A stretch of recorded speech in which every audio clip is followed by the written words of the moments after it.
Yo guys, what's going on? It's Sibs Gaming and welcome back to another Battle for Neighborville ranking video. Today, we are taking a trip down memory lane and going over the top 5 prize bulb farming strategies in the history of Battle for Neighborville. Now, prize bulb farming is something near and dear to my heart. This is something that the channel was really built on, and I have covered a lot of farming strategies throughout the past. So today we're going to take a look at my favorite strategies that we've covered throughout the past year.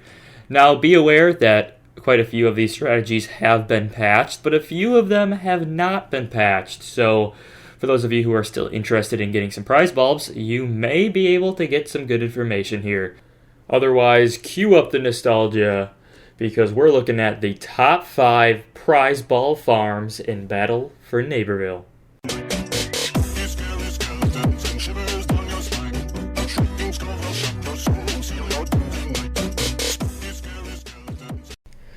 So coming in at our number 5 spot is the Deadbeard max zoom glitch. Now this was a glitch that was prevalent in the early March / late February of 2020, and this glitch was insane. Essentially, if you guys remember this one, you would shoot a max zoom with Deadbeard, which would, give you plus 10 or 11 XP if you have the leveling up on, and then you would immediately shoot your scatter shot, and for some reason the game would register every single scatter shot coin as giving you a plus 10 XP bonus. So every single coin you landed on an enemy would give you plus 10 for each individual coin.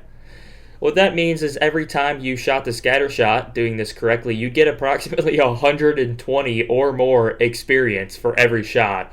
So this strategy was extremely overpowered. You just kind of let Squash follow you around in a circle, getting healed by the sunflower here, and just rack up the XP and prize bulbs super quick.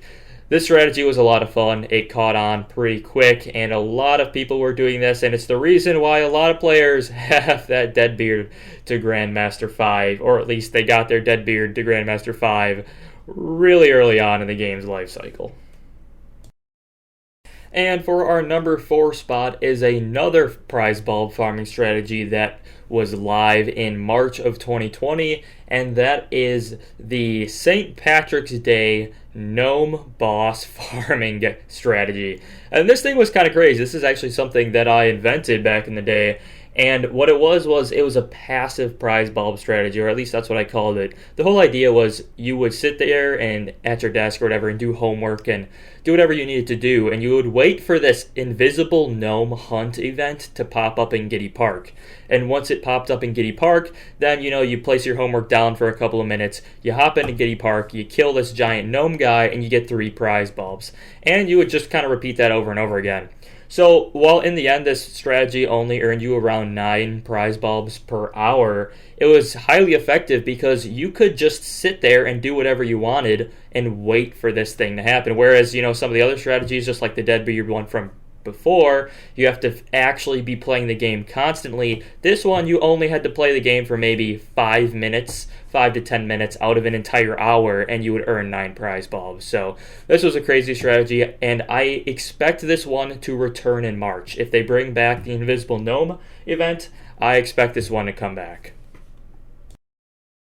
So our third entry on this list is the optimized plumbing gig.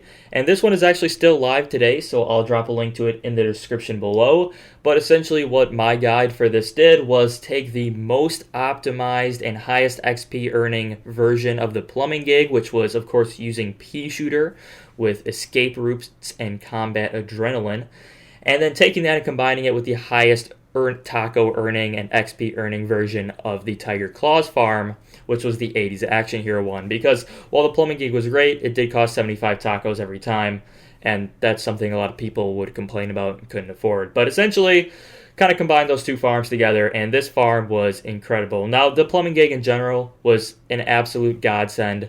I guarantee majority of you guys out there use this to level up a lot of your plant characters. It was extremely easy to do and highly, highly effective.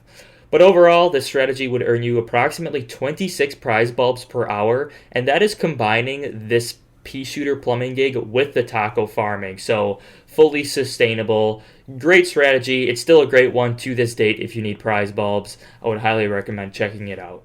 And swooping into the number 2 spot is another farm that is currently still working, or at least I believe it's still working. I haven't heard that it's been patched, and I doubt it will be in the future. This is the Sunflower and Oak Old School AFK farm. So essentially, if you guys remember this one was fairly recent, just within the past, summer. So essentially what you would do would be you'd fight Old School to the point where his health bar was at a quarter of what it usually is. And then if you ran Oak to the front here, Oak could just take infinite damage. And you can sit there and heal with Sunflower. And every time you got that heal on Oak, you'd be getting a critical heal if his health was low enough, and that could be giving you +5 experience just rapidly over and over and over again.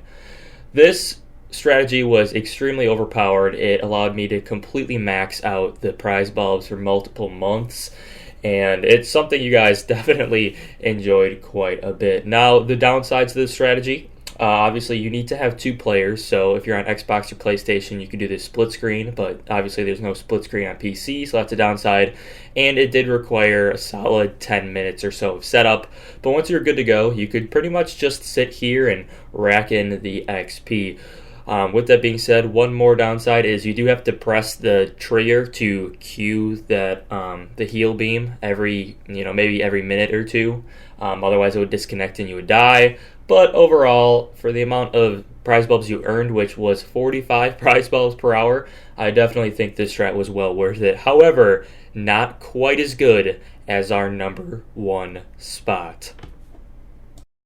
And the number 1 greatest prize bulb strategy in all of Battle for Neighborville has to be the Rose Arcane Enigma strategy. This was by far the easiest prize bulb strategy of all time. All you needed to do in order to get this thing working was head on over to Mount Steep, activate the Will You Be My Posse quest, and get a bunch of these little friendly dudes within your Arcane Enigma radius. And then if you threw on Carpool, which allowed your Arcane Enigma to last longer for having friendlies within inside of it, you could get your Arcane Enigma to last almost 20 plus seconds. And by the time it finished, it would be completely refreshed for the next go. What this meant is if you're looking in the bottom left-hand corner of the screen or just seeing my old numbers pop up on the screen here, you get plus 11 XP almost every second for every single person who was sitting inside your circle. Now, when I made this video, I was only able to get 5 friendlies inside of this circle, but I know people who had gotten 8 or 9 friendlies inside, and they were getting upwards of 30 bulbs per hour, just sitting in one spot, pressing the button to use the Arcane Enigma, every 20 seconds. This strategy was ridiculously overpowered, and it was so overpowered that unfortunately it was patched out of the game, and they pretty much just nerfed the Arcane Enigma XP just pretty hard. With that being said, I'm pretty sure what they did in order to patch this was they made it so AI characters don't give you XP for Arcane, but I do believe that you can still give this a shot if you have real players in your lobby, and to this date I will still spawn into Giddy Park and see people gather together in a bunch using the Arcane Enigma. Anyways, guys, that is going to wrap up the video for today. I'd like to give one final shout out to this completely AFK dance hall glitch with Imp that was actually one of the very first videos I ever made on my channel that allowed you to get up into a glitch spot above the dance hall and then just, go through the rounds. This was one of the very first XP glitches, in existence. However, this was during Founders and they didn't have prize bulbs yet. So I didn't include it in the prize bulb strat because it was patched out before all the prize maps got going. But anyways, with that being said, thank you guys so much for watching this video, and stay tuned for more content. What that content will be exactly, I have no idea, but stay tuned. Anyways, see you next time. Game on, gamers.